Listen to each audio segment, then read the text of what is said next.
విజయ్ ఇక ప్రణయ్ ఇంటి దగ్గర నుంచి మా ప్రతినిధి రాధాకృష్ణ అక్కడ సిద్ధంగా ఉన్నారు. రాధాకృష్ణ, ఈ హత్య జరిగి దాదాపు 6 సంవత్సరాలు కావస్తోంది. ఆ తర్వాత వాళ్ళ తండ్రిని కూడా పోగొట్టుకుంది అమృత. ఇప్పుడు ఇదే కేసులో వాళ్ళ బాబాయ్ కూడా ఉన్నారు. ఇప్పుడు ఇన్ని సంవత్సరాల తర్వాత అమృత ఏమంటోంది ఈ కేసుకి సంబంధించి? ఉదయశ్రీ, ప్రస్తుతం మనం మిర్యాలగూడలోని ప్రణయ్ ఇంటి దగ్గర ప్రస్తుతం మనం ఉన్నాం. ఇదే ఇంట్లో ప్రణయ్ ఇద్దరు కూడా ఉండేవారు.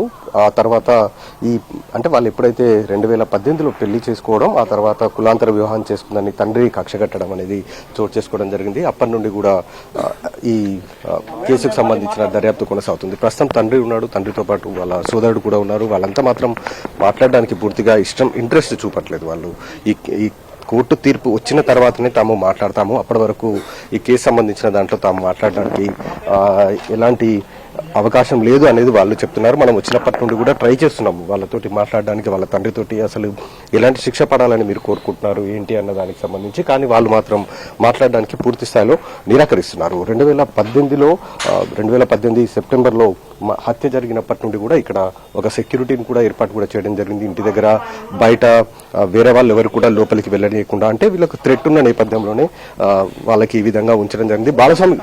బాలస్వామి గారు, ఒక్క నిమిషం, మీరు ఎలాంటి శిక్ష పడాలని కోరుకుంటారు? నిందితులకు ఏంటి? మీ కొడుకు న్యాయం జరగాలి.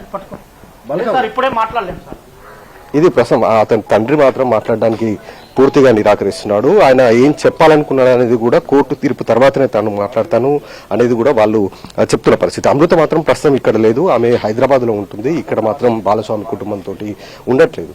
ఆమె ప్రత్యేకంగా హైదరాబాద్ లో ఉంటున్నట్లు కూడా మనకు తెలుస్తుంది. ప్రస్తుతం ఇక్కడికి కూడా అమృత ఈరోజు జడ్జిమెంట్ ఉన్న నేపథ్యంలో కూడా ప్రస్తుతం అయితే ఇక్కడికి రాలేదని మనకు తెలుస్తుంది. మరి జడ్జిమెంట్ వరకు వెయిట్ చేయాల్సిన పరిస్థితి అయితే ఉంది. ఏం చెప్తారు, నిందితులకు ఎలాంటి శిక్ష పడుతుంది అనేది కూడా చూడాల్సిన పరిస్థితి ఉంది. మిర్యాలగూడలో హత్య జరిగిన రోజు ఈ ప్రాంతం అంతా కూడా పూర్తిగా హడావుడిగా ఉండడం జరిగింది. ఆ ప్రణయ్ అంతిమ యాత్ర కూడా నిర్వహించడం జరిగింది. కేవలం మిర్యాలగూడే కాదు, తెలుగు రాష్ట్రాల నుండి చాలా మంది వచ్చి వాళ్ళకందరికీ, వాళ్ళ ఇంటికి మొత్తానికి కూడా వాళ్ళు సంఘీభావం పలుపుతూ ఆ రోజు అంతిమయాత్రలో పాల్గొనడం జరిగింది. ఈ కేసు 2 రాష్ట్రాల్లో కూడా తీవ్ర సంచలనం రేపింది.